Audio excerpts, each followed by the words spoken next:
We discussed Homs, 80% of Homs, which was deemed as the capital of the insurgency, Homs. 80% of Homs is now under the Syrian government control. How can we state that the Free Syrian Army control all of this land when they are losing ground and men on a day-to-day basis? Very well. We have to also remember Danny Makki, let Alan Ben-Meir come in for a response. Opposition. I'm sorry, Alan Ben-Meir, go ahead. Okay. Well, you know what? Here again, you can dispute the percentage of territories being occupied by the rebels. Be that as it may, for anyone to conclude that now that the Syrian army has a new strategy, and this strategy is going to succeed to completely destroy the opposition, to destroy the rebel movement, it's a completely way too exaggerated. This is not going to happen. What you are going to see now is escalation of the conflict, because those who have been supporting the rebels are going to be doing every effort to augment the forces of the rebels. And that is what to me, the fall of Qusair represents something entirely different. It is far greater escalation. This conflict is going to continue for another year, for another two for that matter. Tens of thousands of Syrians will continue to die, because this is not a conflict that is going to be won in the battlefield. So sooner or later, both will have to come to their senses in one form or another. We have to keep that in mind. This is not up to Bashar Assad himself. The rebels are not going to be sitting and waiting for him to come over and destroy every village and massacre every citizen. That's not going to happen. Yes, they suffered a setback. This is, first of all, this is very incorrect. Danny Makki, go ahead. First of all, this is very incorrect that Bashar al-Assad is entering villages. It's not an issue of self-defense. The rebel forces are not innocent civilians holding olive branches. The rebel forces are essentially internationally blacklisted jihadist groups who have significant funding and significant sophisticated weapons, who have been able to embark on a brutal Islamic insurgency backed by regional Arab countries. These are not essentially civilians who are unarmed. These are extremist, radicalized movements who have a military basis. Essentially, the narrative which I'm discussing in terms of the Syrian army and their advances is not justified by me. It is essentially a narrative which is being driven by Western media outlets. When the New York Times, when Washington Post state that they call it the civil war, although it is a proxy war and not a civil war, that the proxy war inside of Syria is taking a turn towards the government side because there is a significant change in tactics, that the strategy of the Syrian government and the Syrian army have been changing according to time. A guerrilla warfare is very, very different from a conventional military war. 1 second, can you just let me finish, please? I allowed you to speak, so it would be very good if you could return the favour. A conventional war consists of countries waging war against countries. A guerrilla war, in which is essentially funded and armed and aided by regional Arab countries such as Saudi Arabia, Qatar and Turkey, by funneling of arms and weapons to extremist militias, is not the same as a conventional war. You are fighting a non-asymmetric warfare where the Syrian army cannot essentially use conventional means and methods. The legitimate tactics of the military are no longer useful. You need to use unconventional methods. The Syrian army has taken time to adapt to these unconventional methods and the new form of guerrilla warfare, which is why it is using groups in terms of special forces as opposed to military. When the Guardian states that the Syrian army is embarking on different offensives all over Syria and that the rebels are losing territory, it is not me stating that. It is the Western media stating this. When other leaders state. Okay, Alan Ben-Meir, go ahead. You're defining something that doesn't even exist, for goodness sake. Are you suggesting the Syrian military has not been using conventional weapons? What about the air raids day in and day out? Conventional warfare, not conventional weapons. There is a significant difference between the both. Wait, this is conventional warfare, exactly. When you use airplanes, when you use tanks, when you destroy villages, when you destroy cities, when you kill people, against a conventional army, not a militia funded by America and Britain and France and regional Arab countries. You asked me, hold it, you asked me not to interfere, so please let me finish myself, just the same. You know, what I'm saying, you're talking about the rebels being aided by Qatar, by Saudi Arabia. Now tell me, what is Iran is doing in Syria? What is Russia is doing in Syria? What is Hezbollah is doing in Syria? The Syrians are not aided by these people in terms of weapons, manpower, ammunition, food, supplies, training, including soldiers. So this is a war now has gone far beyond Syria itself. And let me just say something else. What is happening now in Syria, it is no longer internal conflict. This is a conflict between the Shiite and the Sunni on a regional scale. And that is what we have to worry about in the future. It is not going to end in Syria. It's going to escalate unless the powers involved, specifically the United States and Russia, sit down and figure out a solution. This is going to escalate, and Syria is going to disintegrate, and there's going to be no return for Bashar al-Assad unless he comes to realize the reality on the ground. Danny Makki, go ahead.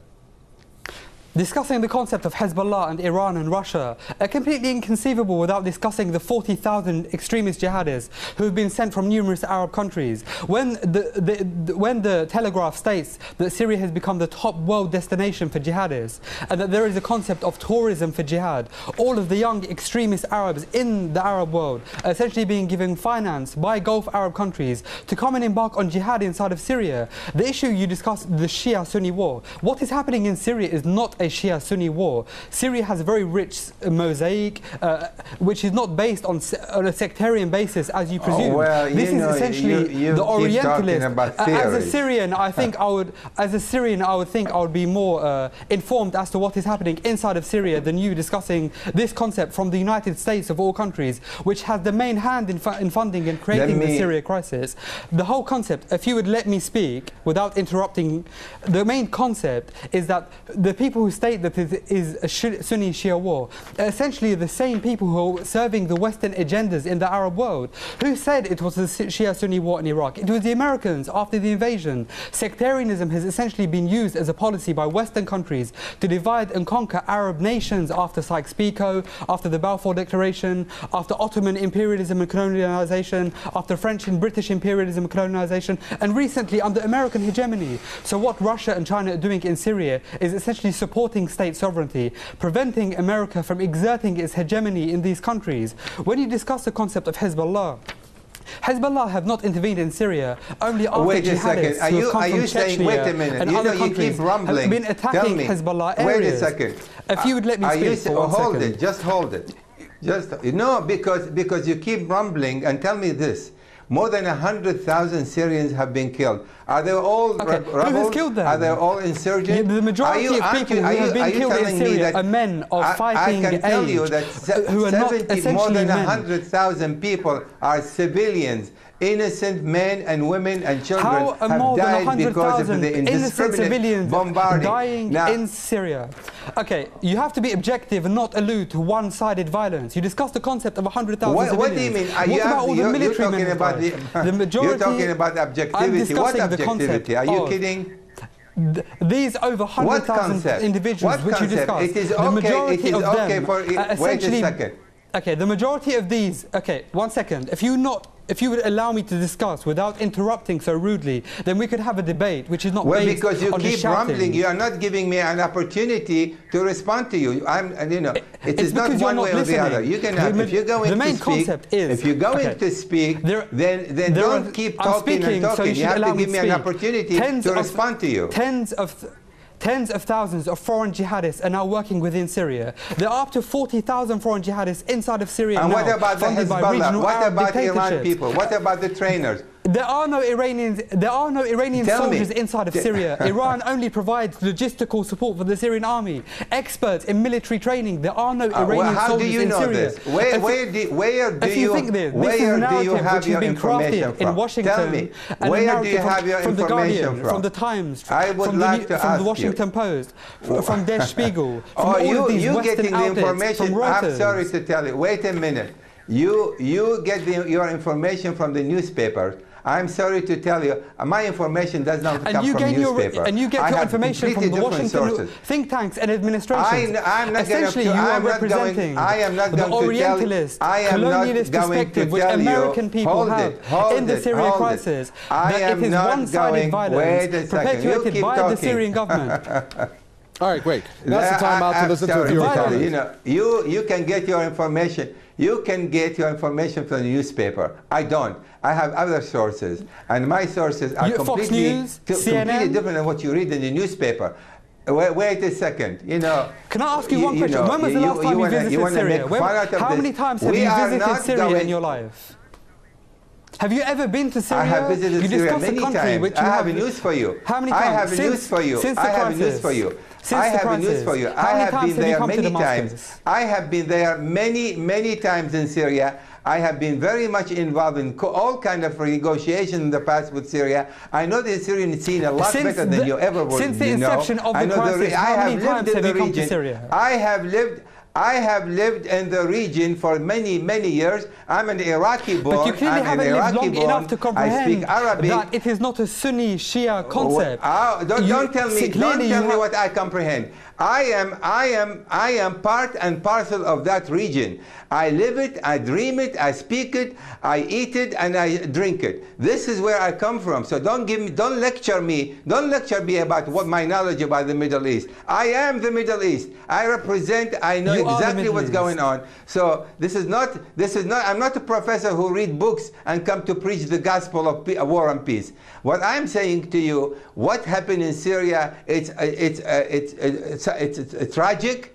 It's tragic to an historic it's magnitude. It's tragic because you have Western countries who are continuing to block a political solution. Wait a minute. The demonstrators, it was and a essentially peaceful. the same Orientalist perception which you are commuting now is essentially the biggest problem. Peaceful. No, I'm not going to let you speak unless you hear me. It was not a peaceful uprising. Violence was present from the first day. How can it be a peaceful demonstration when Al Qaeda's main presence in the Middle East now is in Syria? How has it become? Everybody knows. No, everybody knows it was a peaceful demonstration, and they were attacked by the internal police from day one. You know that. I know that. The whole world knows that. Radical groups. Can you explain to me why there is no peaceful protesters now? Okay, where have the peaceful protesters gone? You're sitting there. I don't know where you're sitting. You are essentially discussing groups who are all allied with imperialism. All you know is to blame the Western media. No, mister. I am a Sunni Syrian from Damascus. That's all you know. Who have been to Syria numerous times throughout the crisis, and essentially commands an in-depth knowledge of Syria. I'm not blaming I'm quoting the Western media. The sheer fact is that you think you understand what is happening in Syria. Yes, I'm listening to you. I'm listening to you both. Obviously, you both have views. You know what? No, the audience cannot listen to any of this. No, this is the issue of chemical weapons, which the Western countries are stating. Let's pick up on that, Danny Makki, on the use of chemical weapons. There's no point. Let's pick up on that. Now that you asked for my attention, Alan Benmir, this is not a discussion. Let's come in on the issue of chemical weapons. There's been this allegation. Danny Makki, I'm going to ask you this. The allegation in recent days about the use of chemical weapons, in particular sarin, come up simultaneously practically by the French and also the UK. Is it because they've seen what's happened on the ground and they want to have that as a playing card in terms of negotiations for the upcoming Geneva conference? Of course, I would argue that there is an inextricably intertwined link between the military situation, changing military situation on the ground, and the fact that Western countries, Britain and France, have been accusing the Syrian government without any substantiated evidence which is present on the ground of using chemical weapons. We essentially saw the United Nations and Carla Del Ponte stating that rebel forces were the forces who used chemical weapons. So the fact that they would use or utilize the concept that the Syrian government used chemical weapons would essentially be a pretext for more pressure and more intervention. Thank you. Let me bring in Alan Benmir also for him. 30 seconds, Alan Benmir, go ahead. Closing statements. Look, you know, there's no time to discuss anything further other than say to you the following. You know, when I watch TV and when I go to the region and I see tens of thousands of people dying, for me, there is absolutely no way you can justify this under any circumstances. I don't care who is involved. I don't care who is aiding whom. The fact is this: Arabs are killing Arabs in Syria. I do not care what's their background, what is their ideology. Very well. Thank you very much. I'm going to have to end it there. We're fresh out of time. Senior Fellow at the NYU Center for Global Affairs, Alan Benmir, talking to us from New York, co-founder of the Syrian Youth in Britain. Danny Makki, thank you so much, who spoke to us from London. And thank you for watching another edition of The Debate. From me, Kaveh Takveh, and the entire team here in the capital, Tehran. It's goodbye.